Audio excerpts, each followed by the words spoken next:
The scrappiness and conflicts between two celebrities is always an eye-catcher. Seems like the culture in Hollywood back then was a breeding ground for rivalries. So if you're missing Feud, here are some of the fiercest celebrity feuds from Hollywood's golden age. Sophia Loren and Jayne Mansfield.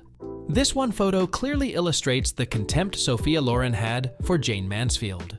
A Beverly Hills party was thrown in Loren's honor to introduce the Italian actress to Hollywood. But a brainless Mansfield was determined to steal the show. Years later, Loren said this about the photo: "Jayne Mansfield came right for my table. She knew everyone was watching. She sat down, and now she was barely... Listen, look at the picture. Where are my eyes? I'm staring at her nipples because I am afraid they are about to come onto my plate. In my face you can see the fear. I'm so frightened that everything in her dress is going to blow and spill all over the table."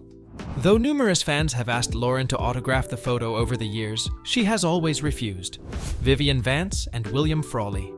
Famous for being the best friends of Lucy and Ricky Ricardo, Ethel, Vivian Vance, and Fred Mertz, William Frawley, hated each other from day one of I Love Lucy. Vance was 22 years Frawley's junior and thought they would be a terrible match as a TV couple. Frawley was a heavy drinker, and though he was warned not to drink while they were working, he often had to keep his hands in his pockets so the camera wouldn't catch them shaking from alcohol withdrawal. The two hated each other so intensely that when they had a shot at a spin-off show after I Love Lucy ended, Vance said no way. Marlon Brando and James Dean. This one is kind of confusing. We came across this quote from Marlon Brando about James Dean. "Mr. Dean appears to be wearing my last year's wardrobe and using my last year's talent." This isn't surprising, considering Dean was a rising star and Brando's competition. But then we discovered a book called James Dean, Tomorrow Never Comes, that claims Brando and Dean engaged in a 50 Shades of Grey type relationship. Yes, S&M. The book claims that not only was Dean in love with Brando, but he would also let Brando burn him with cigarettes for his own twisted pleasure. Brando denied having a sexual relationship with Dean in his memoirs. Elizabeth Taylor and Debbie Reynolds. Actresses Debbie Reynolds and Elizabeth Taylor first met at MGM when they were teenagers and became inseparable friends. Reynolds was even Taylor's matron of honor when Taylor married Mike Todd. But after Todd died in an airplane crash, Reynolds' husband, Eddie Fisher, father of Carrie Fisher, went to console Taylor with his ness, as Carrie Fisher said in her book, Wishful Drinking. Fisher left Reynolds alone with 2 kids, but Taylor eventually left Fisher for Richard Burton. After 7 years of not speaking, Reynolds and Taylor discovered they were vacationing on the same cruise ship. They decided to have dinner and reconcile with each other. Laurence Olivier and Marilyn Monroe. Actor Laurence Olivier had starred in the stage version of The Prince and the Showgirl with his wife, actress Vivian Lee. But when the opportunity came about to make the movie version of the play, Lee was 43 and considered too old. Marilyn Monroe was cast as the showgirl, much to Olivier's dismay. He taunted her and berated her for being late, forgetting her lines, and needing to have her method acting coach on set at all times. But Monroe did get back at him. When she found out Olivier was secretly taking bets on how many takes Monroe would need to perform a very difficult scene, she hatched a plan. That night, Monroe went home and studied the scene extensively. When it came time to shoot it, she did one perfect take, closing the door behind her as she left the room. Seconds later, she came back into the room and said, "Pretty good, huh?" Frank Sinatra and Shelley Winters. Shelley Winters, once a roommate of Marilyn Monroe, was the type of woman who wouldn't take no for an answer. Born to a poor immigrant family, she worked hard, first in the theater, then in film, and it paid off. She won 2 Oscars, one for The Diary of Anne Frank, 1959, and one for The Poseidon Adventure, 1972. Winters had a brassy personality and liked to kiss and tell about her romantic trysts with Marlon Brando and Sean Connery, but she failed to charm actor and crooner Frank Sinatra when they starred together in Meet Danny Wilson. He called her a bow-legged bitch of a Brooklyn blonde, to which she said she screamed like a fishwife and slugged him. She also called him a skinny, no-talent, stupid Hoboken bastard. The two never acted together again. B. Arthur and Betty White. B. Arthur was a powerful actress, but never expressed any warm and fuzzy feelings about her fellow actors.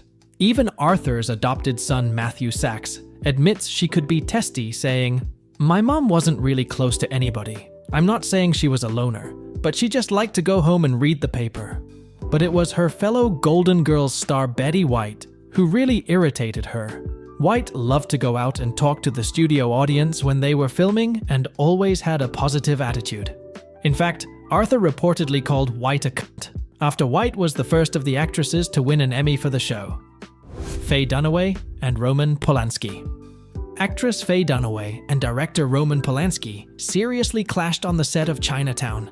Polanski is said to have plucked a stray hair from Dunaway's head because it was ruining his shot. Also, when Dunaway once asked what her motivation was in a scene, Polanski said it was her paycheck.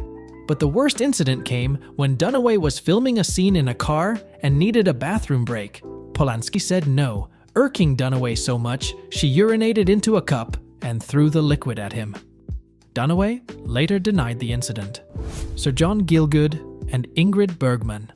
Despite acting with Ingrid Bergman in Murder on the Orient Express and directing her in the play The Constant Wife, Sir John Gielgud was not a fan of her work, saying, "Ingrid speaks 5 languages and can't act in any of them." The New York Times agreed with him in its review of The Constant Wife, saying, "Moreover, Miss Bergman, so interesting in her particular style of film acting, is not all that technically gifted on the stage. She has a definite presence, and certainly a vigorous personality, but is perhaps more of a character than a character actress.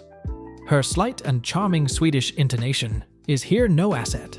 But it was Bergman who had the last laugh. She won the Oscar for her role of Greta in Murder on the Orient Express. Gielgud wasn't even nominated. The real Joan Crawford and Bette Davis. It was 1962, and Hollywood was about to see the biggest catfight in history. Bette Davis and Joan Crawford had long been rivals as they clawed their way to fame. Then the time came when the two aging actresses needed each other if they were to keep their fading careers alive. But on the set of Whatever Happened to Baby Jayne, things got out of control. Davis was thrilled to eschew her natural beauty and don grotesque clown makeup to play Baby Jayne. Crawford, however, wanted to remain attractive, despite her character, Blanche, being sickly and confined to a wheelchair. Davis said, "It was a constant battle to get her not to look gorgeous." Joan Crawford wanted her hair well dressed, her gowns beautiful, and her fingernails with red nail polish. For the part of an invalid who had been cooped up in a room for 20 years, she wanted to look attractive. She was wrong. But Crawford countered with this statement. Miss Davis was always partial to covering up her face in motion pictures. She called it art. Others might call it camouflage, a cover-up for the absence of any real beauty.